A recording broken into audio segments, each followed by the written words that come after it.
정말 감사하면서 에베네스 하나님 찬양드리겠습니다.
제가 어제 하나님 안에서 기도를 드리다가 하나님께서 왜 기도를 하지 않냐고 하시더라고요. 우리 성도들이 정말 하나님 우리의 그 전 세대 성도 우리의 할머니 할아버지 엄마 아빠 이런 세대들이 정말 기도로서 다졌던 그 일들이 우리 세대에서 끊기면 안 된다는 생각이 들었어요. 우리가 정말 기도로 살아야 된다는 생각이 들었어요. 그거를 못해서 그게 안 돼서 정말 하나님이 안타까워하시는구나. 하나님이 정말 우리가 기도로 힘써야 되는데 그렇지 못하는 우리를 보면서 정말 안타까운 마음이 들었어요. 하나님 안에서 정말 기도로서 세워지는 저희 성도들이 됐으면 좋겠습니다. 기도할 수 있는데 찬양드리겠습니다.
수 있는데 하나님한테 기도하지 못하는 저희를 회개하면서 오직 주님이 우리가 기도할 수 있고 기도할 수 있는 힘을 주시는 것은 오직 하나님뿐이십니다. 그 은혜를 구하지 않으면 우리가 하나님 앞에 나올 수 없고 하나님 앞에 우리가 설 수 없습니다. 그 하나님한테 나올 수 있는 은혜를 달라고 하나님의 그 은혜가 내 마음속에서 정말 아버지 이 교회뿐만이 아니라 내 삶에서 일어날 수 있는 하나님의 은혜를 달라고 기도하시기 바랍니다.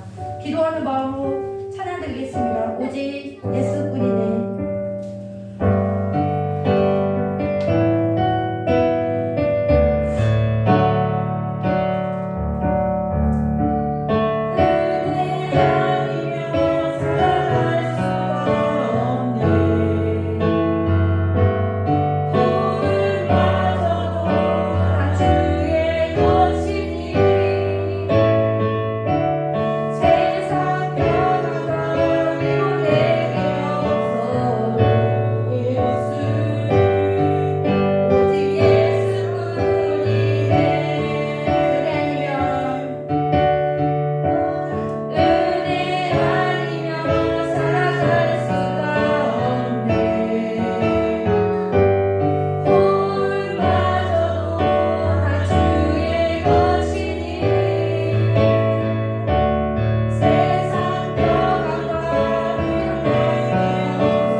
우리가 정말 하나님의 그 은혜로서 하나님의 그 은혜가 정말 우리가 하나님의 큰 뜻을 알 수 없지만 그 작은 고난에서도 우리가 쓰러지지만 그 하나님의 그 은혜로 하나님은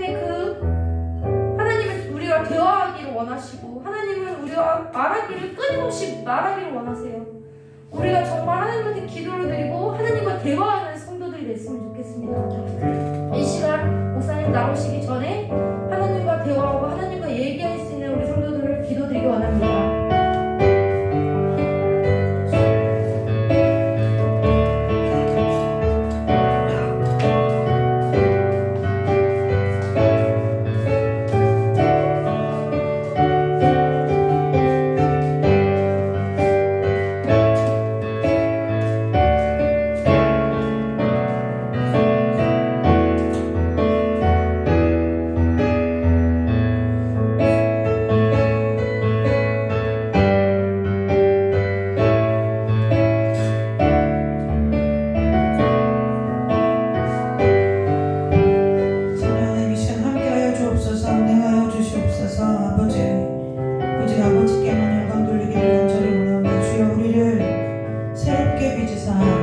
아버지 영으로 충만케 하여 주시며 진리 가운데 우리를 굳게 세워주셔서 온전히 일평생 아버지만을 예배하는 자들로 설 수 있도록 주님 주일 이 시간 저희를 축복하여 주시며 우리가 드리는 예배에 주인 되어 주셔서 자정하여 주시고 이 예배를 받아주시기를 간절히 원하오며 거룩하고 존귀하신 예수 그리스도의 이름으로 감사하며 기도드리옵나이다. 아멘. 다같이 사도신경으로 신앙 고백 드리도록 하겠습니다.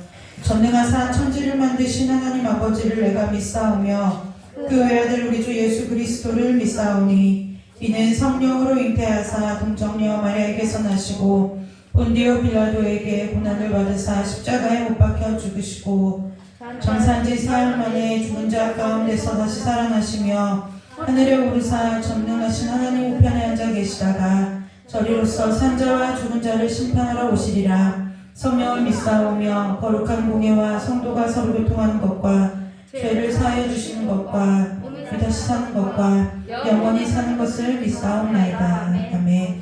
이 찬송 한 장 부르고 말씀 보도록 하겠습니다.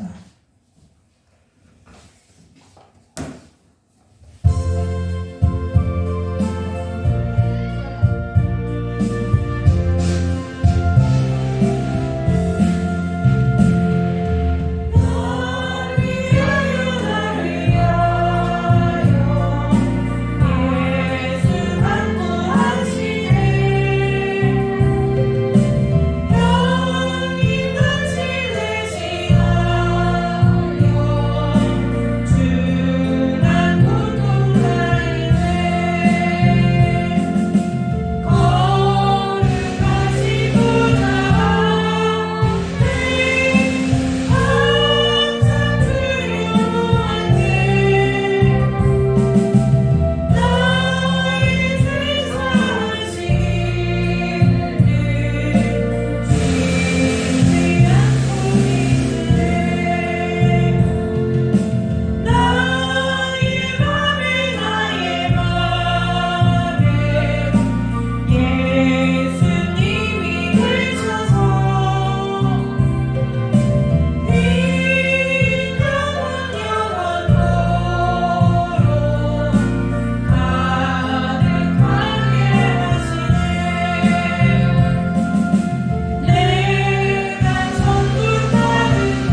말씀을 보기 전에요. 잠깐 기도할 건데요. 지금 이제 금요일 때 하나님과 나에 대해서 이제 오늘 두 번째 시간이죠. 하나님 안에서 내가 누군지 알지 못하면 구원의 확신을 얻을 수 없고요. 회개에 이를 수가 없어요.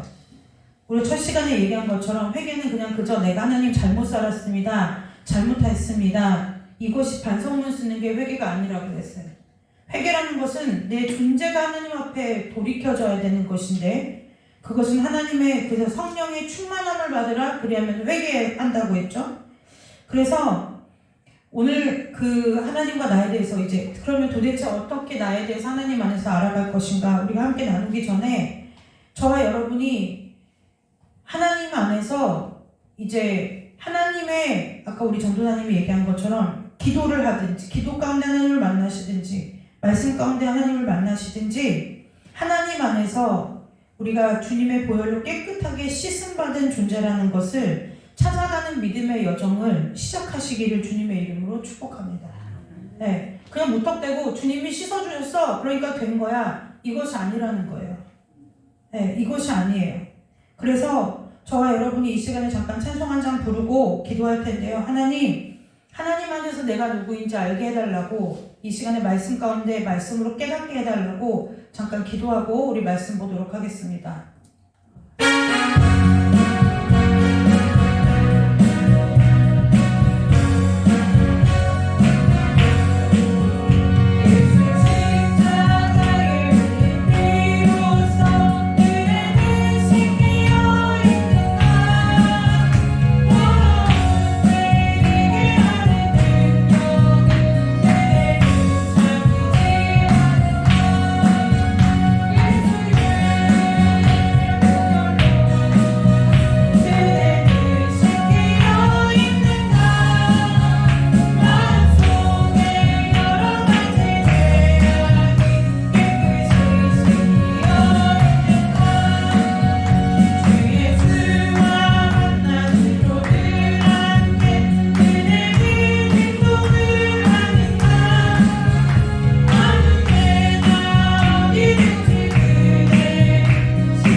말씀이 역사가 되어야 된다고요. 역사가 그리 거창한 말이 아니라 말씀이 삶이 되어야 된다는 거예요. 오늘 하나님 앞에서 하나님께서 저와 여러분에게 들려주시는 이 하나님의 살아있는 말씀이 우리 가운데 생명이 되고 우리 가운데 삶이 되게 해달라고 잠깐 말씀을 듣기 전에 기도하고 하나님의 말씀 함께 보도록 하겠습니다. 다 같이 기도하겠습니다. 아버지 하나님, 성령 하나님 이 시간 우리를 도우시옵소서. 아버지 성령 하나님, 우리를 깨닫게 하여 주옵소서. 아버지 우리에게 밝은 빛으로 우리의 심령을 조명하여 주셔서 아버지 주님, 우리가 누구인지 주 안에서 어떠한 존재인지 아버지 깨닫게 하여 주시고 알게 하여 주시기를 간절히 원하옵나이다. 아버지 말씀을 우리를 살리게 하여 주옵소서. 말씀을 우리의 생명 되게 하여 주옵소서. 아버지 죽어있는데 영혼을 흔들어 깨우는 말씀이 되게 하여 주옵시고 아버지 모든 죄악에서 떠나가는 말씀 되게 하여 주옵소서. 이 말씀이 우리에게 임할 때에 치유가 임하게 하여 주시고 치료가 임하게 하여 주시고 회복이 있게 하여 주시며 다시 한번 아버지 앞에 아버지 새롭게 하신 분이 있는 은혜가 있도록 아버지 말씀으로 아버지 우리 가운데 역사하여 주시옵소서. 진리의 영이신 성령 하나님, 우리와 내주하시며 우리의 연약함을 도우시는 좋으신 아버지 하나님, 아버지 우리의 연약함을 도우시고 아버지 우리가 주 앞에 하나님 아버지 은혜 있기를 간절히 원하오니 아버지 심령마다 은혜와 자비와 긍휼을 한량없이 베풀어 주사 아버지 이 시간에 이 말씀 우리를 살릴 수 있도록 아버지 우리 성령 하나님 말씀으로 역사하여 주시기를 간절히 원하옵나이다. 아버지 그리스도라는 대적으로 아버지 지식을 아버지 파하여 주시고 아버지 앞에 우리 모든 견고한 진이 무너지게 하여 주옵소서. 아버지 깨뜨려 주옵소서. 내 말을 반사고 쳐서 부스러뜨리는 방망이 같지 아니하냐라고 아버지 말씀하신 것처럼 아버지 오늘 이 말씀이 아버지 우리의 심령을 깨뜨려 부서뜨리고 오직 아버지의 전으로 새롭게 지음받을 수 있는 아버지 귀하고 아버지 각지의 생명의 복음이 될 수 있도록 아버지 이 시간 말씀으로 역사해 주시고 인도하여 주옵소서. 주여 들려주옵소서. 가르쳐 주옵소서. 깨닫게 하여 주옵소서. 아버지 온전히 주 앞에 순종하기를 원하고 온전히 우리가 주의 삶 앞에 돌이키기를 원하고 온전히 주님만 바라보기를 원하고 온전히 우리의 삶을 주 앞에 드리기를 원하오니 아버지 오직 이 시간에 주의 성령으로만 이 시간 역사하여 주시며 아버지 주의 성령으로 충만하는데 아버지 깨우쳐 주시고 가르쳐 주시고 우리를 진리 가운데로 인도하여 주시기를 간절히 원하오며 거룩하고 존귀하신 예수 그리스도의 이름으로 감사하며 기도드리옵나이다. 진리의 영이신 아버지 하나님, 우리와 함께 내주하시는 좋으신 성령 하나님, 아버지와 말씀을 들을 때 깨닫게 하여 주옵소서. 심령 가운데 들리게 하여 주옵소서. 이 말씀이 그리스도를 대적하여 높아진 모든 것을 쳐서 부스러뜨리는 방망이가 되게 하여 주옵소서. 주여 한 심령도 예외됨이 없이 아버지 주의 자비와 긍휼과 은혜를 구하오니 아버지 이 시간 위로부터 하늘의 문을 여시사 아버지 우리 가운데 주의 은혜와 사랑과 긍휼을 자비를 한량없이 부어주시며 주께서 우리에게 주님을 나타내시기에 아버지 주님 우리가 그것을 알아보기에 부족함이 없도록 성령 하나님 우리를 깨우쳐 주시옵소서. 잠자는 우리의 영혼이 죄악된 우리의 영혼이 주 앞에서 주의 보혈로 정결케 씻어주시며 새롭게 하는 역사가 있게 하여 주옵소서. 치유되게 하여 주옵소서. 치료되게 하여 주옵소서. 회복을 뛰어넘어 완전히 새롭게 되는 역사가 오늘 이 밤에 우리 귀한 성도들에게 임하게 하여 주시고 온라인으로 예배하는 성도들에게 임하도록 오직 성령 하나님밖에서만 아버지 우리 가운데 역사해 주시고 영광 받아 주시기를 간절히 원하오며 거룩하고 존귀하신 예수 그리스도의 이름으로 감사하며 기도드리옵나이다. 아멘. 오늘 함께 보실 하나님의 말씀은 에베소서 4장입니다.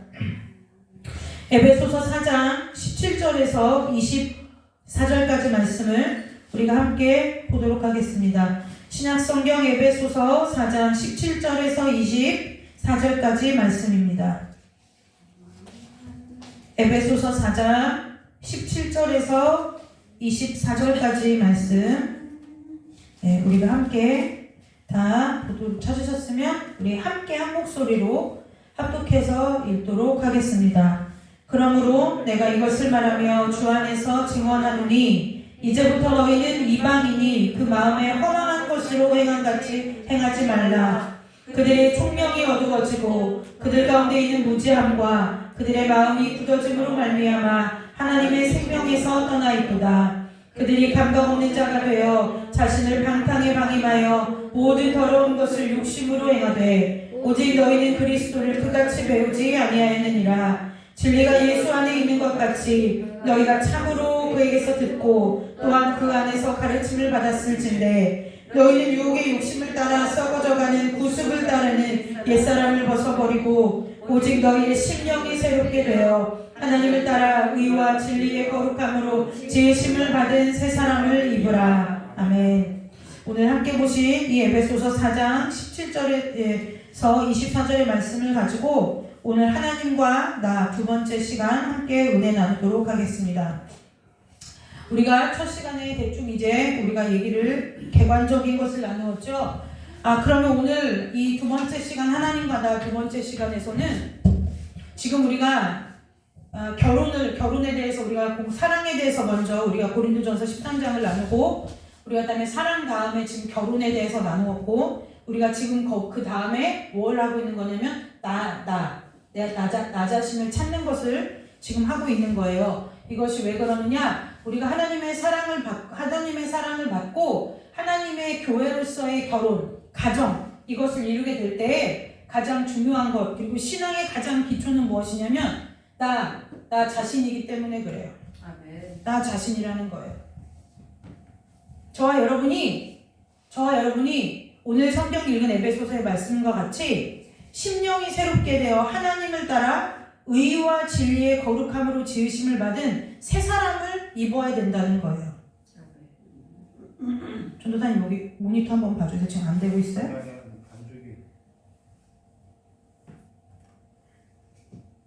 그래서 어디까지 얘기했죠? 나를 알아야 된다는 거예요. 그러면 여기에서 이 나는 누구냐면 오늘 에베소서 4장 24절에 말한 것과 같이 누구를 따라서요? 하나님을 따라. 네, 하나님을 따라 의와 진리의 거룩함으로 지으심을 받은 새 사람을 입으라. 아멘. 이게 저와 여러분이 찾아야 할 우리의 모습이라는 거예요. 좀 어려운 얘기이진 않고 예전에 제가 기독교 철학 시간에 저희 교수님이 이렇게 말씀하신 적이 있어요. 자기를 인식하는 것과 하나님을 아는 것이 굉장히 밀접한 연관이 있다는 거예요. 네, 굉장히 밀접한 연관이 있다는 거예요. 우리가 되도록이면 기독교 고전을 읽어보는 게 좋은데 우리 어거스틴이 쓴 고백록이라는 책이 있어요. 네, 고백록이라는 성 어거스틴이 쓴 고백록이라는 책에 보면은 그 어거스틴이 뭐라고 썼냐면 이렇게 말했어요. 저도 이제 못 외워서 적어왔어요. 자기 자신으로부터 멀어진다면 하나님께 어떻게 가까이 갈 수 있겠는가? 그러면서 뭐라고 얘기했냐면 주님 당신을 알기 위해서 내 자신을 알게 해주십시오. 아멘. 네, 그것이 어거스틴의 고백이라는 거예요. 그리고 존 칼뱅 기독교 강요에서도 서문에 뭐라고 나와 있냐면 우리의 지혜는 크게 두 부분으로 구성되어 있는데 첫 번째 하나님에 대한 아는 것과 우리 자신에 대한 아는 것이라는 거예요. 네, 우리 청년들은 저녁 예배 때 목사님 얘기를 해줬죠. 기독교 강요에도 그게 나와 있다고. 이 둘은 매우 복잡하게 연결되어 있어서 어느 게 먼저이고 나중인지 어떤 게 원인이고 결과인지는 알 수 없지만 우리에게 있어서 우리의 지혜는 하나님에 대한 지식과 나에 대한 지식 이 두 가지로 이제 우리의 지혜가 구성되어져 있다는 거예요. 우리는 구원받았고 우리에게 있어서 정말 중요한 건 뭐냐면 구원받은 것과 회개하는 것 이거는 정말 기독교의 어떤 진리의 핵심이라고 볼 수 있어요. 그런데 이 구원과 회개는 하나님이 이루어 놓으신 것들이에요. 예수님께서 우리를 위해서 십자가에 돌아가신 그 십자가 사건으로 인해서 우리를 구원을 이루어 놓으셨어요. 그런데 이 구원과 이 회개라는 것이 그럼 이 구원과 회개라는 것이 온전해지려면 여기서 온전하다는 성경에서 온전하다는 것은 뭐냐면 하나님이 원래 하려고 하신 의도대로 되어진다는 거예요. 네, 이해되시죠? 하나님이 원래 우리에게 말하려고 하고 우리에게 해주고 싶은 원래 의도가 있는 거예요. 그것대로 되어지는 것이 성경에 말하는 온전함이라는 거예요. 이 온전함이라는 것은 우리에게서는 나올 수가 없는 단어라는 거예요. 그래 아까 찬송 불렀죠. 울어도 못하고 심어도 참아도 못하고 별짓을 다 해도 안 되는 것이 뭐냐면 우리가 온전해지는 거라는 거예요. 근데 세상은 자꾸 우리가 뭘 요구하냐면 완벽적인 것을, 완전한 것을 요구하죠. 완전과 온전은 누구에게만 해당할 수 있는 단어냐면 오직 하나님께만 해당할 수 있는 단어예요. 그래서 성경만은 온전하다 이 뜻은 무엇이냐면 그 무엇이든지 뭐예요? 원래 하나님이 뜻하시고 하나님이 원하시고 하나님이 바라시는 대로 이루어지는 것이 온전한 거예요. 그래서 온전한 구원과 온전한 회개의 온전한 구원과 온전한 회개가 이루어지려고 하면 이루어지기 위해서는 반드시 무엇이 되어야 되느냐? 하나님 안에서 내가 누구인지 어떤 존재인지 이것이 정리되어지지 않으면 영성의 출발은 없다는 거예요. 한국교회의 영성이 어디로 흘러가서 그랬는지 영성이 뭔지를 몰라요. 영성은 무엇이냐? 하나님 안에서 나를 발견해서 그것을 하나님 안에서 나라는 존재가 누구인가, 그리고 내가 알고 있는 하나님, 내가 알고 믿는 하나님이 누구신가, 그 관계의 기초 위에 선 것, 이것이 영성이라는 거예요. 여기에 말씀이 빠질 수 있나요? 말씀이 절대 빠질 수가 없죠. 왜요? 하나님께서 나를 지으셨고, 하나님 나를 지으시고, 하나님 나를 구원하시고 하실 때 그 모든 것을 이루신 것이 하나님의 도구로 쓰인 것이 뭐냐면 말씀이기 때문에 그래요. 그래서 영성인데 말씀이 없다. 이거 영성이 아니죠. 말씀의 기초는 영성이라는 거. 말씀이 없는데 영성이 있다? 이거 이상한 거라는 거예요.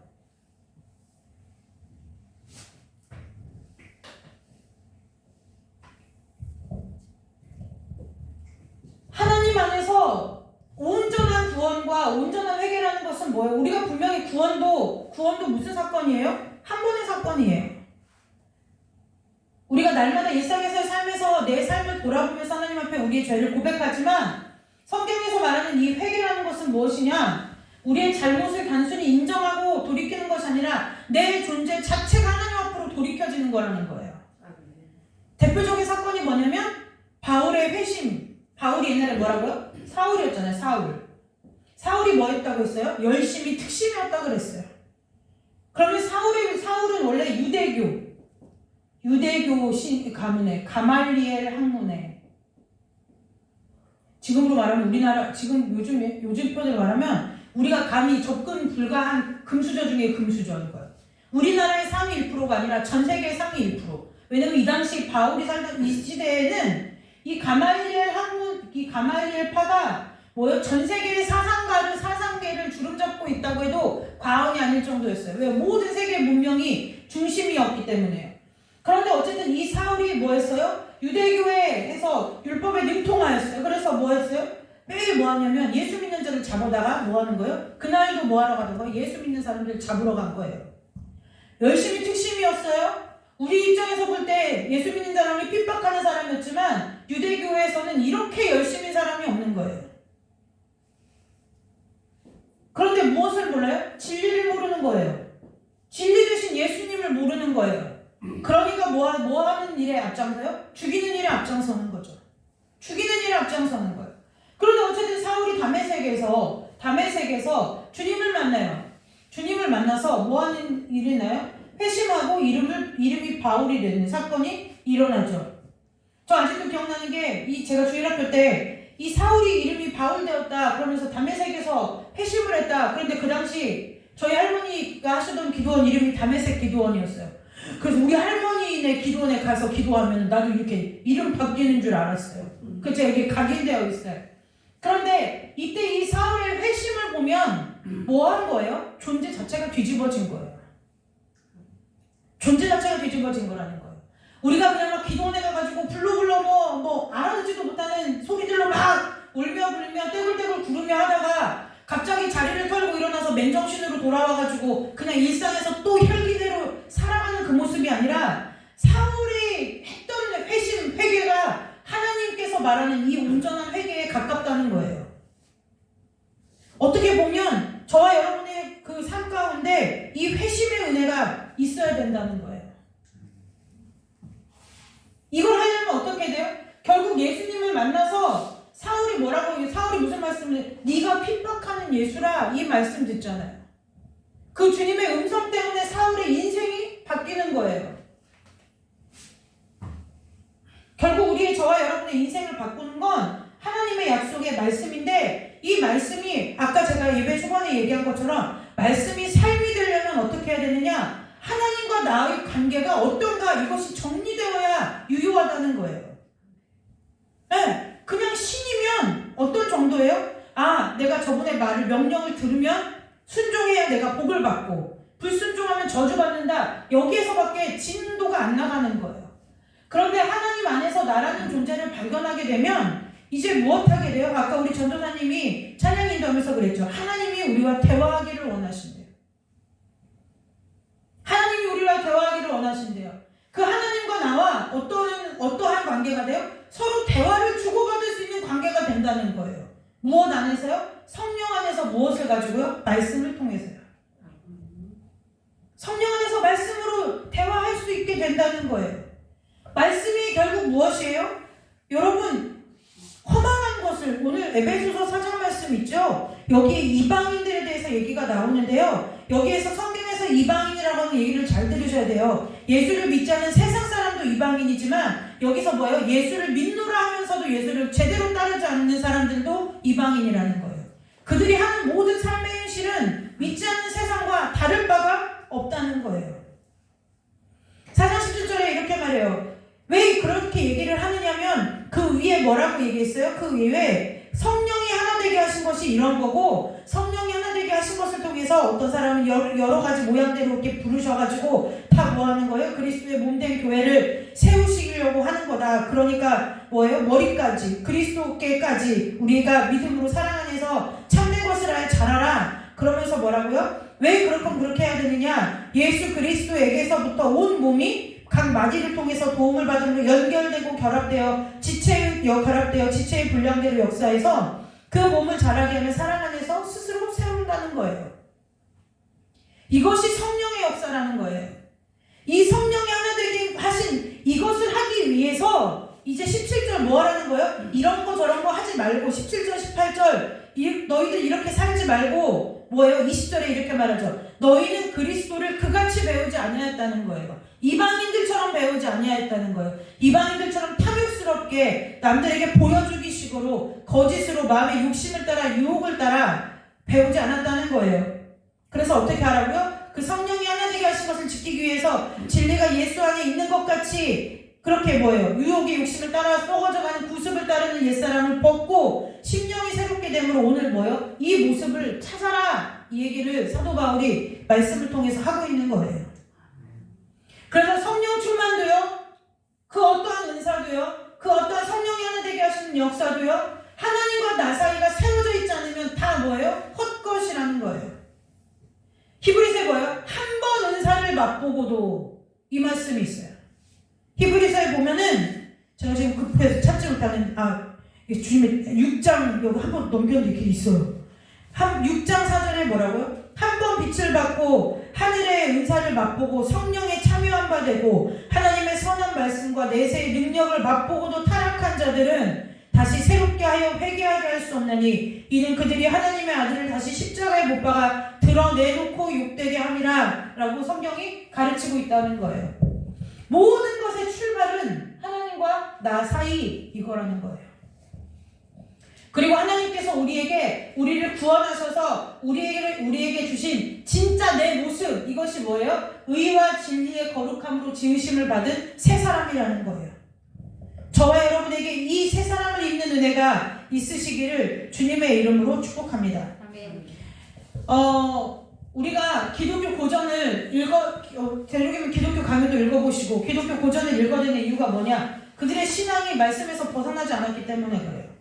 지금처럼 막 다채롭지 않아요. 그 사람들은 단순해요. 우리 믿음의 성도들 믿음이 단순해요. 아까 우리 전도사님 얘기한 것처럼 우리 할머니 세대, 우리 어머님 세대만, 부모님들 세대만 해도 믿음이 단순해요. 예수 붙들고 가는 거예요. 예수, 말씀 이거밖에 없어요. 말씀하고 기도 이거밖에 없다는 거예요.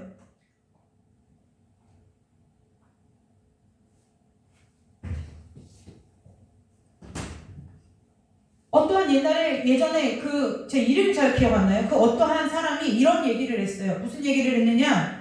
그 책을 쓴 사람 제가 이름이 기억 안 나는데 어떤 제가 레포트 하면서 쓴 글인데 그 책에서 보면 제가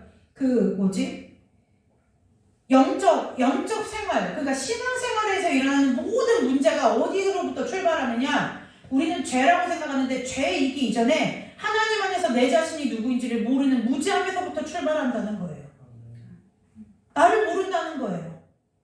내가 누구인지도 모르면서 하나님이 나는 사랑받기 위해 태어났다 했고 나는 뭐 했다고 했고. 자, 예수님 보세요. 예수님이 요단강가에 가서 침례 세례를 받으실 때 하늘로부터 무슨 소리가 나였어요? 이는 사랑하는 내 기뻐하는 아들이라 이 음성이 있었어요. 그리고 나서 예수님이 아무 일도 안 하시다가 마귀에게 그 세 번의 시험을 받으시죠. 그 시험을 받지 않으시는 이유는 뭐예요? 그 시험을 받지 않으시는 마귀의 시험 가운데 승리하신 이유를 굳이 찾아보자고 한다고 하면은 예수님은 본인이 누구이신지 아셨다는 거예요. 네, 육신을 입었고 우리와 똑같은 성정을 가진 사람으로서 이 땅에 오셔서 그분은 내가 해야 할 일이 무엇인지 그것 이전에 내가 하나님 안에서 누구인지를 분명히 아는 인식이 있었다는 거예요. 저와 여러분에게 하나님 안에서 우리가 어떠한 사람들인지에 대한 이 자신에 대한 온전한 하나님께서 우리에게 비춰주시는 온전한 이 자아상이 새롭게 회복되어지는 은혜가 있으시기를 주님의 이름으로 축복합니다. 그래서 전 시간에 그래서 뭐예요? 지성, 감성 이 모든 것들이 다 우리 가운데 버릴 것이 아니라 필요하다고 그랬어요. 기억나시나요? 그래서 갈라디아서 우리가 함께 보면서 뭐라고 했어요? 잘 다루라고 했다고 했잖아요. 부정적인 감정을 무시하고 버리고 뒤로 밀어버리고 그런데 무의식 속으로 넘기는 것이 아니라 하나님 안에서 그것을 잘 다루어서 하나님의 뜻대로 선하고 온전하게 유익한 길로 그것들을 잘 다룰 수 있는 은혜가 저와 여러분 가운데 있어야 된다는 거예요. 우리가 감정을 무시하는데요. 감정 무시하면 될까요? 안 될까요? 감정을 무시하면 안 돼요. 여기서 말하는 감정이라는 것은 인간이 이 땅을 살아가면서 겪는 다양한 감정들을 말해요. 좋은 거, 나쁜 것, 우리가 좋은 것이냐 나쁜 것이냐 긍정이냐 부정이냐 우리에게 나눌 수 있는 권한이 없다는 거예요. 없다는 거예요.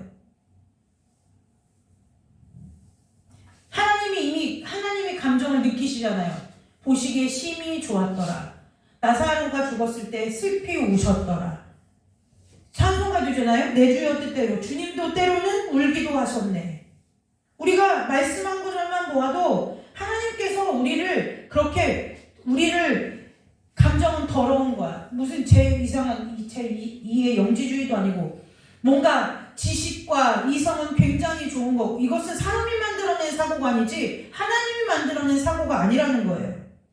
하나님의 형상대로 지음받은 저와 여러분에게 있어서는 하나님 안에서 충분히 그 감정들을 잘 다룰 수 있는 은혜와 능력이 우리 가운데 있다는 거예요. 어떠한 기준 가운데요? 이 하나님의 이 거룩한 지으심을 받은 새 사람을 입을 때요.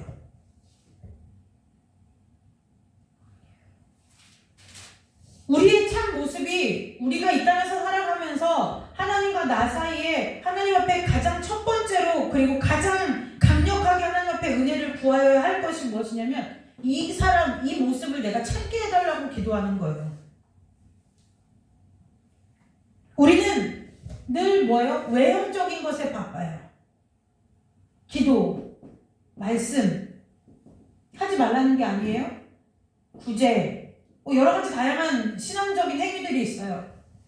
이것이 아까 얘기한 것처럼 온전하여지려면 하나님 안에서 내가 누구인지를 깨닫는 은혜가 필요하다는 거예요. 오늘 지금 걸어오면서 예은이가 내용은 말할 수 없지만 제가 이런 꿈을 꿨는데요. 그때 사모님이 이렇게 하라고 하셨는데 어떻게 하라고 했는지 기억이 안 나요. 그냥 얘기를 해줄까 하다가 말씀 듣고 얘기해 주려고 아직 답을 안 줬어요. 그런데 저와 여러분이 무엇 하느냐? 특히 우리나라 사람들은 무엇에 약하냐면 감정에 약해요. 감정에 약하다고 하니까 우리는 아닌데요. 얼마나 우리나라가 민족이 흥이 많고 애환과 한이 많고 그런 거 얘기하는 게 아니고요. 감정이 약하다는 것은 무엇을 말하냐면 감정을 다룰 수 있는 능력이 약하다는 거예요. 우리나라 사람들 대부분 감정을 터부시해서 아예 무시하거나 아니면 다루지 못하고 뭐하냐면 늘 감정에 널뛰듯이 춤을 춰요. 감정은 무엇이냐? 배워서 하나님 안에서 말씀 가운데서 배워서 하나님의 뜻에 합당하게 다루어낼 수 있는 은혜가, 능력이 우리 가운데 있어야 된다는 거예요. 그래서요, 저와 여러분에게 있어서 막 감정적으로 여러분 하나님이 마음에 평강 주시면 평안하지 않나요? 마음에 기쁨 주시면 감당할 수 없는, 왜 기쁜지도 모르고 기쁘지 않나요? 그건 우리가 굉장히 좋은 것으로 받아들이고, 내가 감당할 수 없이 우울해요. 내가 감당할 수 없이 슬퍼요. 내가 감당할 수 없이 부정적이 돼가요. 그런데 그건 하나님 앞에 물어보지 않는 거예요. 아, 이건 나쁜 거야. 하나님 앞에 나쁜 거야. 누가 나쁘다고 했나요? 네. 그래서는 안 돼. 이제는 제가 청년들에게, 이제 청년사역할 때 그랬어요. 그걸 부정적이라고 이 아이들이 사고로 갖고 있는 거예요. 누가 부정적이래? 목사님이 설교하실 때 그 부정적인 감정이라 안 된대요. 그래서 제가 그랬죠. 살면서 부정적인 감정이 더 많을걸? 우리는 그것을 무엇해야 되느냐면, 그 감정을 하나님의 말씀 앞에 직면해서 그 감정을 온전히 받아들여서 소화시킬 수 있는 것이 그리스도인의 능력이라는 거예요. 우린 자꾸 그걸 회피하죠. 그리고 무엇이든지 잘 생각해 보세요. 내가 좋고, 내가 하기에 좀 쉽고, 내가 하기에 좀 편하고, 내가 볼 때 조금 더 이것이 유익한 것 같고, 내 생각에 조금 더 이익이 되는 것 같은 일에 내 마음이 쏠리게 된다는 거예요. 그러니까 이 부정적인 감정, 이걸 느껴서 뭐해? 쓸모가 없는데. 그러니까 뭐예요? 그렇게 나자빠져 있을 시간이면 내가 나가가지고 전도지 한 장을 더 돌린다. 하나님이 기뻐하실까요? 기뻐하시지 않는다는 거예요. 하나님이 우리를 왜 슬픔 가운데 두셨는지, 왜 우리를 아픔 가운데 두셨는지 하나님 앞에 묻고 나아가야 된다는 거예요. 하나님, 내가 아파요. 내가 괴로워요. 내가 쓰라려요. 내가 왜 이렇게 이러한 감정 앞에 내가 서야 되는지 모르겠어요. 몸부림쳐야 된다는 거예요. 그것이 바로 어떠한 반증이에요? 하나님께서 나를 지으셨다라는 것을 믿음으로 고백하는 행위라는 거예요. 근데 우리는 그렇지 않아요. 내가 하나님이 되어서 하나님 앞에 내가 뭐예요? 하나님께서 말씀하신 말씀에 따라서 거룩하고 정결한 것을 드리는 것이 아니라, 내가 생각할 때 내 기준에 합당한 것으로 거룩과 정결을 구별해서 하나님 앞에 드리면서 뭐예요? 하나님 앞에 내가 드릴 만한 것을 드린다고 얘기하고 있다는 거예요. 그런데 하나님은 저와 여러분에게 그렇게 얘기하시지 않으셨다는 거예요.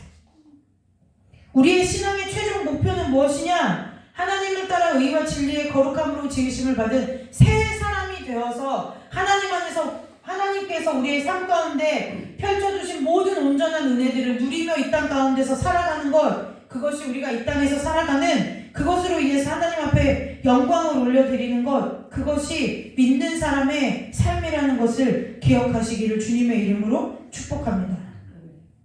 세상은 계속 우리에게 나 자신에 대해서, 내 자신의 자꾸 뭐예요? 이 하나님께서 우리를 지으신 그 모습대로가 아니라 세상이 옷 입혀주는 옷대로 입고 살으라고 끊임없이 강요하는 거예요. 끊임없이 강요해요. 그래서 뭐해요? 계속 나를 하나님 안에서, 신앙 안에서도 마찬가지예요. 신앙 안에서도 의심이 되면은요, 말씀이 믿어지지 않아요? 그럼 말씀이 믿어지지 않는 것이 교회 안에서 통용되어져야 된다는 거예요. 목사님, 장로님, 권사님, 나는 이 말씀이 도무지 믿어지지 않습니다. 날 위해서 좀 기도해 주시든지, 이 말씀이 무슨 뜻인지 좀 알려주시든지, 이것이 가능해야 된다는 거예요. 근데 교회 안에서도 이것이 안 되고 내가 뭐 해야 돼요? 가면을 쓰고 살아야 되는 거예요. 목사니까, 사모니까, 전도사니까,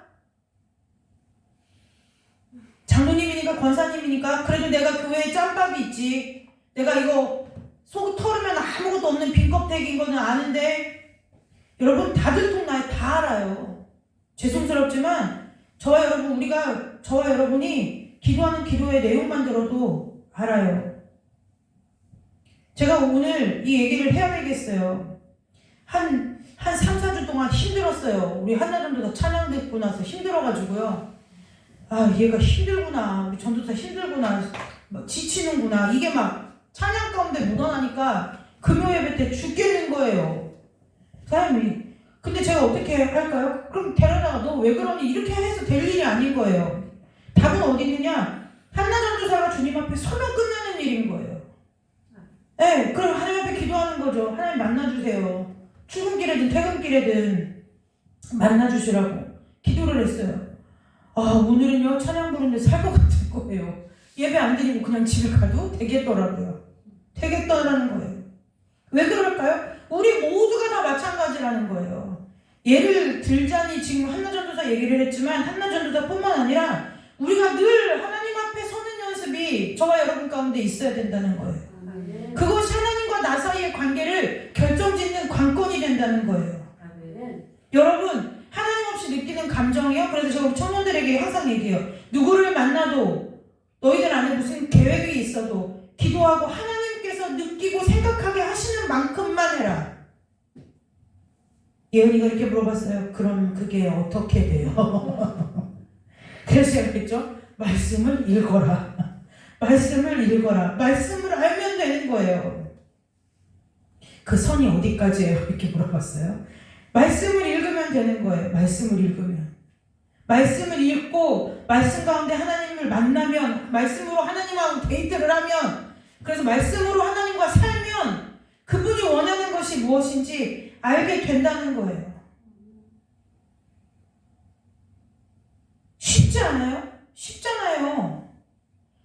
여러분, 그렇게 여러분들이 세상 가운데서 힘들게 번 돈 갖다 안 바쳐도 된다니까요? 하나님 뭐 하기를 원하시냐? 하나님 앞에 서기를 원하신다는 거예요. 근데 우리가 하나님 앞에 어떻게 해서요? 예배에서 서고요. 내가 하나님의 말씀 앞에 서는 거예요. 그리고 기도할 때요. 나의 뜻대로 우리나라의 교회가 멸망으로 지금 가는 이유가 있어요. 왜 그럴까요? 하나님이 주신 그 기도의 특권을 내 뜻 이루는 데만 쓰다 보니까 다 하나님이 돼버린 거예요. 기도는요, 절대로 내 뜻대로 되게 해달라고 하는 것이 기도가 아니에요. 저와 여러분이 기도 응답을 받았어요. 물론 위급한 상황이 있죠. 하나님만 해결해 주실 수 있는 상황이 있어요. 하나님이 아니면 해결 안 되는 문제들이 있어요. 그거 놓고 기도하시지 말라는 게 아니에요. 그러면 우리가 그것 때문에 우리가 기도를 해서 그 응답을 받았어도 그 응답 후에 반드시 무엇이 있어야 돼요? 하나님과 나 사이에 무엇이 있어야 돼요? 충분한 대화가 있어야 된다는 거예요. 하나님 들어주셔서 감사합니다. 근데 나 이게 끝인가요? 내가 왜 이것을 왜 들어주셨는지 여러분 궁금하지 않으세요? 내가 결론 내린다는 거예요. 내가 기도했더니, 내가 작정했더니, 내가 금식했더니, 다른 사람의 스토리를 보고도 그렇게 되는 거예요. 하나님 거기엔 뭐가 없어요? 나는 있는데, 내가 드린 정성과 내가 드린 공은 있는데, 정작 그 일들을 이루시고 그 일들을 해결해 주신 하나님은 온데간데 없어요. 그래서 간증도 그 사람이 겪은 삶의 일들을 어떻게 간증하는가를 들어보면 그 안에 하나님과 동행함이 있는가 없는가가 여실히 발가벗겨지듯이 드러난다는 거예요. 그냥 말로만 하나님이 하셨죠, 하나님이 하셨죠, 여러분 다 드러나요. 다 알아요. 다 알 수 있다는 거예요. 반드시 필요한 거예요. 우리가 기도하는 것은요, 우리 청년들이 그걸 그런데 기특하게 잘해요. 하나님의 뜻을 구해라. 뜻을 구하라. 여러분 쉬운 게 아니에요. 쉬운 게 아니라니까요. 우리 교회 성도들 중에 하나님의 뜻을 구하십시오. 기도하십시오. 하면 기도하는 사람 손에 꼽아요. 제가 알아요. 아침마다 성전 와서 기도해보면 무슨 생각하는지 무슨 투시의 은사가 있다는 것이 아니라 하나님이 왜요? 저희들에게 여러분들의 영혼을 맡기셨기 때문에 한다는 거예요. 여러분들의 무슨 치부를 드러내고 그것 때문이 아니라 뭐하게 하기 위해서 자꾸 하나님께로 가까이 붙이려고요. 저렇게 하면 가까이 올 수 있다. 얘는 이렇게 하면 가까이 올 수 있다. 자꾸 갖다 붙이시려고요.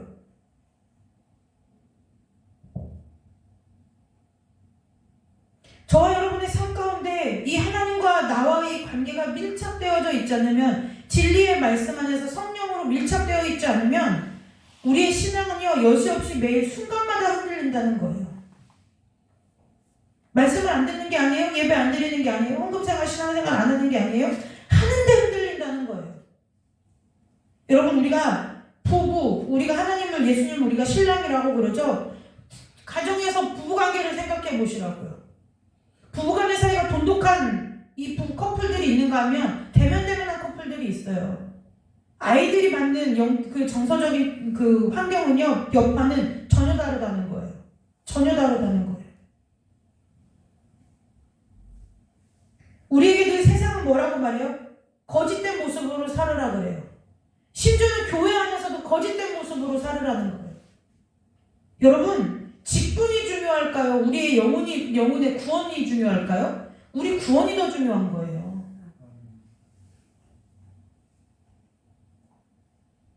여러분, 저희들은 대부분 이 생활들을 오픈하잖아요. 우리 청년들이 이렇게 놀러와도 저희가 저 목사님이나 제가 그렇게 특별하게 거룩하게 가운 입고 있고 이렇지 않아요. 그냥 똑같이 사는 모습을 그대로 보여줘요. 자꾸 그런데 그러는 이유가 있어요. 왜 그러냐면 사람 사는 거 다 똑같다는 거예요. 너희도 사람, 우리도 사람. 같이 뭐한 사람이요? 근데 같이 같은 교회에서 예수 믿는 사람. 그 이상 이하 없다는 거예요. 부르심이 달라서 서로 다른 포지션에서 하나님을 믿고 있지만 같이 갈 수 있다는 거예요. 그러니까요, 우리 청년들한테 우리의 삶을 내보이는 것이 부끄럽거나 수치스럽거나 자랑할 것도 없지만 부끄러운 것도 없어요. 왜요? 예수 믿는 삶이 그냥 일상이니까요. 거짓된 자아에 속지 마세요. 믿음도 마찬가지라는 거예요. 특히 믿음의 자아에 속지 마세요. 여러분, 내가 몇 대째 예수를 믿고 다 스펙? 그 소용없어요. 세상 스펙 보셨죠? 요즘에 이런 거 있어요.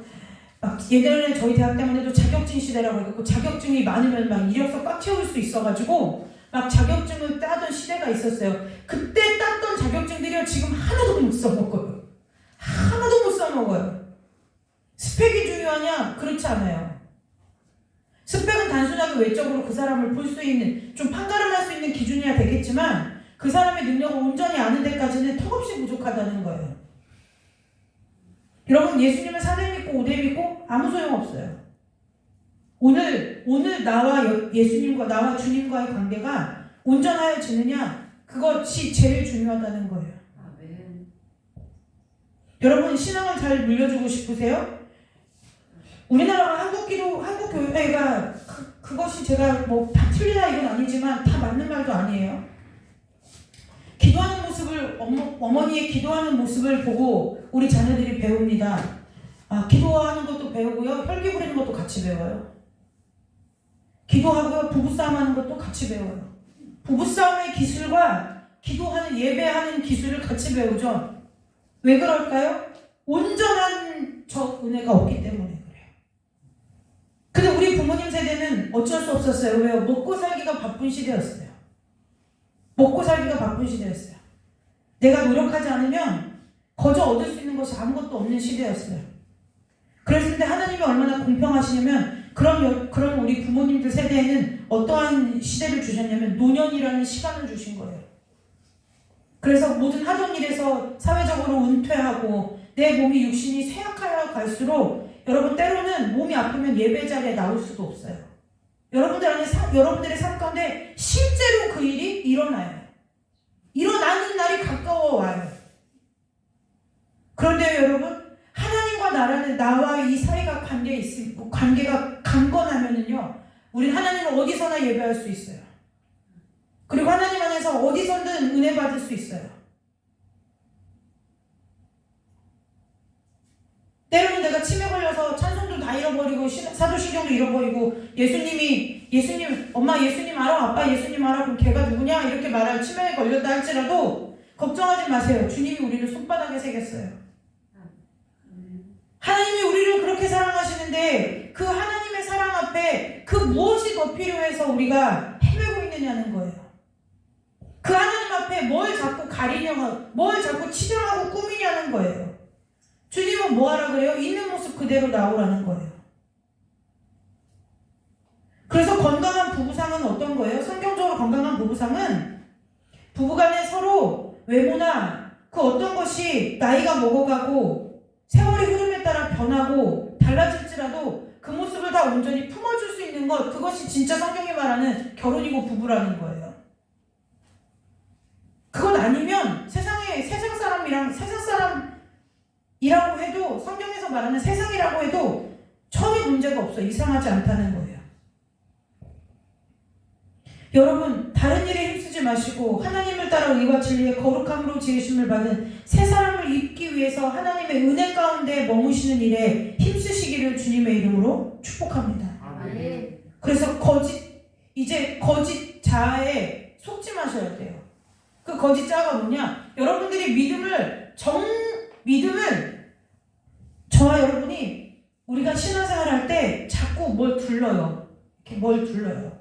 그 바리새인처럼 나는 일에 몇 번을 금식하고 소득에 뭐를 드리고 자꾸 그런다고요. 저와 여러분의 모습은 헌금하는 것으로, 그 다음에 금식하고 작정하고 기도 많이 하는 것으로 하나님 앞에서 가릴 수 없는 거예요. 하나님 앞에 치장할 수가 없어요. 여러분 아무리 치장해도 아가서 읽어보세요. 술람미 여인을 노래할 때 그 여인을 노래했지 그 여인이 어떻게 치장한 것을 가지고 노래한 구절은 없어요. 없어요. 아가서 묵상해 보세요. 다 너는 네 뺨이 뭐 같고 너의 가슴이 뭐 같고 다 얘기하지만 그 여인에 대해서 얘기하는 것이지 그 여인이 어떠한 옷을 입었고 그 여인이 어떻게 치장하였다 이것에 대해서 이야기한 적이 없다는 거예요. 여러분, 하나님의 그 빛나는 영광 앞에 우리가 아무리 예쁘게 꾸미고 차리고 서 있어도 주님의 그 영광 앞에는요 벌거벗은 것 같이 드러나는 거예요. 어떠한 것으로 단장하려 하지 마시고 하나님 앞에 발가벗겨져 있는 모습 그대로 우리가 하나님 앞에 서는 은혜가 있으시기를 주님의 이름으로 축복합니다. 아멘. 믿음이요? 없는 것 같으세요? 인정하세요. 하나님, 나 믿음이 없는 것 같은데 하나님 보시기엔 어떠세요? 하나님, 난 다른 사람에 비하면 헌금도 못하고 봉사도 못하고 그래서 믿음이 다른 사람들에 비해서는 내가 턱없이 부족한 것 같은데 하나님이 나를 보실 때는 어떠세요? 하나님 앞에 기도로 나아가서 물어야 될 것은 하나님 앞에 그런 것을 기도해야 된다는 거예요. 내 삶의 문제요? 여러분, 버티고 견디는 삶의 문제는요 지나가요. 이 땅에서요 지나간다고요. 70년, 80년 살면요 다 끝나요. 여러분들이 기도했던 그 모든 것이요. 70년, 80년이 가기 전에 끝나요. 여러분이 하나님 앞에 그 기도한 영원하신 하나님 앞에 기도했던 그 모든 일들이 이 땅에서 70이요. 70 살면 70년이고요. 80 살면 80년이고요. 오히려 그보다도 더 못 살면 그 짧은 시간 안에 다 결론 나는 일이에요. 기도하지 말라는 것이 아니라 그러한 일들에는 내 모든 그나마 있는 믿음을 다 쏟으면서 하나님께서 그렇게 존귀하게 여기시는 나의 모습이 하나님 앞에 온전하게 세워지는 것은 왜 하나님 앞에 기도하지 않느냐는 거예요. 하나님은 천하 만물보다 한 영혼이 귀하다고 하셨는데 그 한 영혼이 누구냐면 저기 믿지 않는 사람이 아니라 오늘 이 자리에 앉아있는 저와 여러분이라는 거예요. 내가 한 영혼이에요. 하나님 앞에. 하나님이 목숨 버려 산 한 영혼이라고요. 근데 그것이 남의 얘기가 아니라 저와 여러분의 얘기라는 거예요. 근데 왜 나를 하나님의 말씀으로 단장하고 키우지 않느냐는 거예요. 그 하나님의 진리로 나를 강건하게 세우지 않느냐는 거예요. 여러분, 하나님의 말씀 위에 그 어떤 것도 끊을 수 없고 흔들리지 않는 든든한 관계로 서는 은혜가 있으시기를 주님의 이름으로 축복합니다. 아멘. 여러분, 막 내가 너무 하나님 앞에 죄인이라고 할 것도 없고요. 내가 너무 하나님 앞에 의인이라고 할 것도 없어요. 이상하지 않을까요? 제가 맨날 목사님을 보면서 목사님한테 내가 너의 부인이야 계속 따라다니면서 그 얘기한다고 해보세요. 내가 당신의 부인이에요. 모르나요? 그걸 몰라요? 내가 너무 하나님 앞에 죄인이라고. 그래서 내가 하나님 모든 내 죄짐을 졌다 해서 내가 이제 하나님 앞에 의인이라고. 잘못을 했음에도 뻔뻔하게 막 당당하고 이 얘기를 말한 그 모든 것이 관계가 이상하지 이상하잖아요. 상식적으로 생각할 때 이상하지 않아요? 하나님과 저와 여러분의 관계가 자연스럽게 돈독해질 수 있는 단 한 가지의 방법인데 그것이 뭐냐면 말씀 위에 서는 거예요. 말씀 위에 서는 거예요. 말씀 위에 서시기를 주님의 이름으로 축복합니다. 결국 그것이 무엇일까요? 하나님의 말씀 앞에서 나의 시간을 보내는 거예요. 저와 여러분의 삶이 정말 하나님께서 우리를 지으셨던 그 모습처럼 의와 진리의 거룩함으로 지으심을 받은 새 사람으로 새롭게 태어나시는 은혜가 있으시기를 주님의 이름으로 축복합니다. 아멘. 그것이 언제 가능하다고요? 말씀이신 하나님을 만날 때요.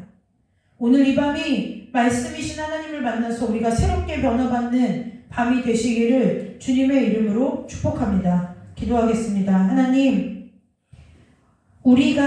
하나님께서 우리를 새롭게 하신 그 모습이 진리의 말씀을 따라 의와 진리의 거룩함으로 지으심을 받은 새 사람이라는 것을 말씀을 통해서 기억하게 하여 주시옵고, 아버지, 우리의 모든 심령이 하나님 앞에서 의와 진리의 거룩함으로 지으심을 받은 새 사람으로서의 참된 은혜와 은총을 누리며 살아가는 자들 될 수 있도록 주님 두 손 들어 축복하여 주시기를 간절히 원하옵나이다. 하나님 아버지, 은혜 가운데 서게 하여 주시고, 하나님 아버지, 우리가 말씀 앞에 설 때마다 아버지께서 우리를 깨우쳐 주시고 가르쳐 주셔서 하나님, 날마다 우리가 주 앞에 더 가까이 가는, 그래서 우리가 이 땅을 떠나갈 때에 나만큼 주님과 가까운 사람이 어디 있냐고 주 앞에 고백하고 아버지의 주님 품에 안기는 자들 다 될 수 있도록 주께서 두 손 들어 축복하여 주시기를 간절히 원하오며 거룩하고 존귀하신 예수님의 이름으로 감사하며 기도드리옵나이다. 아멘. 그래서 여러분, 말씀 없는 기도가 이방인이 중언부언하는 기도와 같다는 거예요. 하나님과의 관계 가운데서 여러분, 이런 게 참 슬프지 않을까요? 이게 예를 들어 부부간의 사이가 있는데 필요한 것만 해요. 나 돈 줘야 되는데 생활비 떨어졌어. 그럼 얼마? 300만 원. 여기 끝이에요. 그게 부부간의 대화의 전부라고 한다면 그 부부간의 대화를 들어볼 때 만약에 여러분의 자녀들이 그런 가정생활을 하고 있을 때 부모로서 근심되지 않겠느냐는 거예요. 우리가 어떨 때 그렇게 돼요? 하나님을 모를 때요. 하나님을 어떻게 알아요? 여러분, 정확하게 얘기해 드릴게요. 하나님을 알 때는요, 기도할 때가 아니라 말씀으로 하나님을 만날 때예요. 그리고 그 말씀 안에서 내가 하나님이 이런 분이시구나, 하나님 오늘 나에게 이렇게 말씀하시는구나, 하나님께서 나에게 이렇게 뜻하시는구나 라는 것을 깨달아 알고 기도의 자리에 나아가서 아는 것, 그것이 하나님을 제대로 아는 거예요. 기도할 때 뭘 보았네 들었네 아무 소용없어요. 그 어떤 것도 말씀의 권위보다 우선되지 않아요. 제가 우리 청년들하고는 반드시 그 벨기에 신앙고백서를 나눌 건데요. 웨스트민스터를 지금 주일에 하고 있기 때문에 벨기에 신앙고백서를 나눌 텐데요. 벨기에 신앙고백서에 그 항목이 있어요. 그 어떠한 신앙적 경험도 말씀의 권위에 앞설 수 없다. 그리고 거기 그 부조항에 뭐라고 달려있냐면, 그런 경험이 있다 할지라도 그것은 내가 하나님 앞에 엎드려 반드시 버려야 한다. 버려지는 것이 아니라 내가 버려야 한다는 거예요. 그래서 여러분, 말씀 위에 굳게 서시기를 주님의 이름으로 축복합니다. 그래서 말씀으로 주님의 음성도 들으시고 주님의 뜻도 깨달아 아시고 주님의 계획과 섭리 가운데 세상 가운데서 흔들리지 마시고 든든히 서는 믿음의 자녀들이 되시기를 주님의 이름으로 축복합니다. 우리 찬송가 한 장 부르고 우리 기도하고 드려진 헌금 위해서 기도하고 돌아가도록 하겠습니다.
그것이 내 감정에 달린 문제가 아니에요. 내가 기분 좋고 기쁘고 즐거운 일이 있을 때는 주님 같은 분이 없고, 내가 캄캄하고 어두운 삶의 길을 걸어갈 때는 주님 같은 분이 없지 않고, 주님이 왜 그러는지 원망스럽잖아요. 왜 그럴까요? 우리가 그냥 나의 감정으로 하나님을 아니까 그래요. 우리가 말씀 가운데 하나님을 알면 그 어떠한 상황 가운데서도, 내 삶에 어떠한 풍랑이 일어도 그 풍랑이를 잠잠히 걸어갈 수 있는 은혜가 우리 가운데 있다는 거예요. 여러분, 하나님께서 저를 회심시켜줬던 한마디 성경이 어디냐면, 태초에 하나님이 천지를 창조하시니라. 그 한 말씀이 믿어지니까요, 성경이 100% 하나님의 진리인 거예요. 여러분, 예수님이 우리를 구원하러 오셨어요? 예수님이 귀하지 않다는 것이 아니에요? 근데 결국은 그 예수님도 왜 오셨냐면 우리를 구원하기 위해 오셨대요. 근데 왜 우리를 구원하시냐면, 우리를 구원하시려고 하나님께서 작정하시고, 구약 성경에 여러 선지자들을 통해서 하나님께서 내가 예수를 보내어 우리를 건질 것이라고 약속하셨기 때문에 예수님이 오신 거예요. 그래서 말씀이 아니고서는 하나님을 알 수가 없어요. 말씀이 아니고서는 주님께 가까이 갈 수가 없어요. 그래서 알든 모르든 말씀 읽고 묵상하고, 모르면 물어보고 두드리고 찾으라는 거예요. 여러분들의 삶의 문제만 찾고 두드리고 구하라는 것이 아니라, 말씀이 읽었는데 이해가 안 가요, 안 믿어져요. 그럼 그것도 내 앞에 찾고 두드리고 구해야죠. 그거는 대충 내가 생각해서 이럴 거야. 여러분, 여러분의 삶에 돈 생기는 일이라면 그렇게 얼렁뚱땅 넘어가겠어요? 내 삶에 이익이 되는 일이라면 그렇게 넘어가겠냐고요. 누가 나에게 복을 준대요. 갑자기 나에게 잃어버린 저기 내가 묵혀둔 땅이 있는데, 내가 그 땅을 보상금을 여러분들 각자에게 10억씩을 준대요. 그럼 전화를 끊었어요. 처음엔 이게 긴가민가 꿈인가 생신가다가 확인해보지 않겠느냐는 거예요. 진짠가? 묻고 또 물어보지 않겠느냐는 거예요. 뭐 할 때까지요? 그 돈이 내 손에 쥐어질 때까지요. 근데 우리 하나님 앞에는 그렇게 안 해요. 하나님, 내 구원에 대해서도 그렇게 안 해요. 왜요? 하나님하고 나하고 관계가 별로 없으니까요. 그것 말고는 설명이 안 돼요. 회개도 뭘까요? 회개도 내 삶에 화가 미칠까봐 솔직한 얘기로 회개하는 거지, 하나님하고 나하고 단절되는 것이 두려워서 회개한다? 여러분, 우리 솔직해지자고요. 왜 그래요? 그러니까 맨날 뭐예요? 벌 받지 않기 위해서 회개하는 거예요. 그게 아니에요. 하나님 뭐라는 거예요? 하나님께로 돌이키라는 거예요. 회개가요. 하나님 앞에 내가 얼마나 은혜 받을 자격이 없는 사람인지 하나님이 좀 저를 비추어 주셔야 내가 하나님 앞에 엎어져요. 이사야 선지자가 그러잖아요. 화루다, 내가 이제 죽게 되는구나. 뭐요? 성전에 가득한 하나님의 영광을 보고요. 성전에 가득한 하나님의 영광만 보고도 얼마나 그 위험이 두려운지 화를 입었다고, 내가 이제 살 수 없겠다고 하잖아요. 여러분, 하나님 안에서 여러분 자신을 알아가는 일에 힘쓰시기를 주님의 이름으로 축복합니다. 내가 성격이 어떻고 외모가 어떻고 이런 걸 얘기하는 게 아니에요. 정말 내가 구원의 확신을 가지고 있는가? 정말 내가 하나님을 온전히 신뢰하면서 가고 있는가? 내가 정말 하나님의 말씀에 딱 붙어서 하나님의 뜻대로 살아가기를 애쓰고 수고하고 있는가? 정말 내가 하나님이 내 아버지 되시고 내 신랑 되심을 믿고 살아가고 있는가? 하나님 앞에 끊임없이 기도하며 물어야 된다는 거예요. 오늘 이 시간에 여러분 기도하고 갈 텐데요, 기도하실 때 하나님, 정말 하나님 안에서 내 참된 모습을 발견하고 주 앞에 돌이키게 해달라고 이 시간에 잠깐 기도하고 돌아가도록 하겠습니다. 기도하겠습니다. 하나님 아버지, 우리를 불쌍히 여겨주시고 성령 하나님 우리 가운데 깨우쳐 주시고 가르쳐 주셔서 아버지, 우리 가운데 주님 아버지 안에서 우리를 지으신 하나님의 그 형상대로 우리의 모습이 회복되어 하는 일에 우리가 전심전력을 다할 수 있도록 주님 축복하여 주옵소서. 아버지, 우리가 말씀에 더욱더 가까이 하게 주시고 말씀을 사모하는 심령을 허락하여 주시고 말씀을 가까이 하게 하여 주셔서 아버지, 우리가 말씀을 통해서 주님을 보게 하시고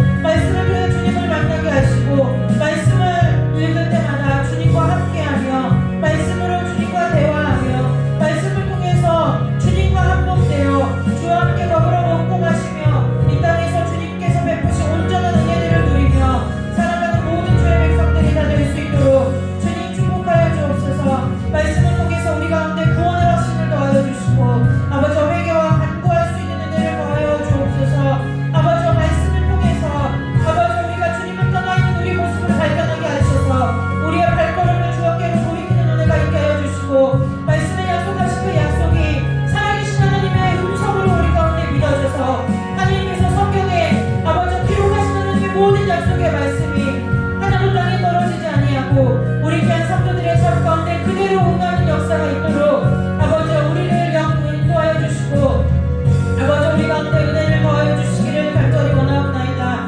날마다 주님께 더 가까이 하게 하여 주시고 날마다 주님과 동행하게 하여 주시며 이제는 아버지 주님과 데이트하는 것이 아니라 주님과 결혼해서 주님과 함께 더불어 먹고 마시며 살아가는 자들 될 수 있도록 주여 인도하여 주옵소서. 함께하여 주시옵소서. 70대대로 깨닫게 하여 주시고 가르쳐 주시고 아버지 주의 사랑의 줄로 우리를 매사 아버지 세상으로 유혹받지 않게 하여 주시고 세상으로 나가는 발걸음이 되지 아니하도록 죄 가운데 빠지지 아니하도록 주님 우리를 축복하여 주시고 인도하여 주시옵소서. 함께하여 주시옵소서. 간절히 원하오니 주여 우리를 불쌍히 여겨 주옵소서. 자비를 베풀어 주옵소서. 은혜와 긍휼을 베풀어 주옵소서. 아버지 인도하여 주시옵소서.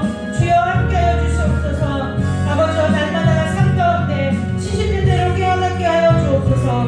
그래서 하나님 아버지 우리의 삶이 주 안에서 새롭게 발견되고 새 사람을 입은 사람으로서 우리가 살아갈 수 있도록 그래서 주님이 가라 하시면 가고 주님의 모든 것에 온전히 순종하며 주님과 함께 복락을 누리며 살아가는 주의 거룩한 백성들 다 될 수 있도록 주님 축복하여 주시기를 간절히 원하오며 거룩하고 존귀하신 예수님의 이름으로 감사하며 기도드리옵나이다. 아멘. 하나님 말씀 가운데 주님과 만나게 하여 주옵소서. 말씀으로 주님과 함께 더불어 먹고 마시며 누리는 자들 되게 하여 주옵소서. 말씀을 또 아버지 우리 귀한 성도들이 읽을 때 들을 때마다 주께서 시시때때로 은혜 내려주시고 아버지 자비와 긍휼을 베풀어 주셔서 아버지 그 말씀을 통해 하나님 앞에 더 가까이 나아가며 하나님과 더 견고해지며 그 어떤 것도 틈타지 않도록 하나님과 하나 되는 은혜가 있도록 우리 귀한 성도들을 축복하여 주시기를 간절히 원하옵나이다. 이 시간에 소득의 11조를 주 앞에 구별하여 드리고 또 하나님 앞에 감사함으로 예물 드리는 손길이 있사오니 이 예물 위에 주께서 흠양하여 주셔서 주께서 기뻐 받으시는 예물 되도록 주님 아버지 받아주시옵고 이 시간에 아버지 함께 나와 예배하는 모든 자들에게 동일한 은혜를 허락하여 주시며 우리의 모든 삶의 초점이 다시 한번 우리의 모든 것을 다 드려 주님께로 돌이키는 은혜가 있도록 주님 축복하여 주시옵소서. 말씀을 사모할 수 있는 심령을 허락하여 주시고 말씀이 아버지 우리를 소생케 되는 것을 삶 가운데 경험하는 모든 심령들 다 될 수 있도록 주께서 복의 복을 더하여 주시기를 간절히 원하오며 거룩하고 존귀하신 예수님의 이름으로 감사하며 기도드리옵나이다. 아멘. 이 시간에 주기도문으로 예배 마치도록 하겠습니다. 하늘에 계신 우리 아버지여 이름이 거룩히 여김을 받으시오며 나라의 임하옵시며 뜻이 하늘에서 이루어진 것 같이 땅에서도 이루어지리이다. 오늘 우리에게 일용할 양식을 주옵시고 우리가 우리에게 죄 지은 자를 사하여 준 것 같이 우리 죄를 사하여 주옵시고 우리를 시험에 들게 하지 마옵시며 다만 악에서 구하옵소서. 대개 나라와 권세와 영광이 아버지께 영원히 있사옵나이다. 아멘. 하나님께 영광의 박수 올리고 금요일 마칩니다.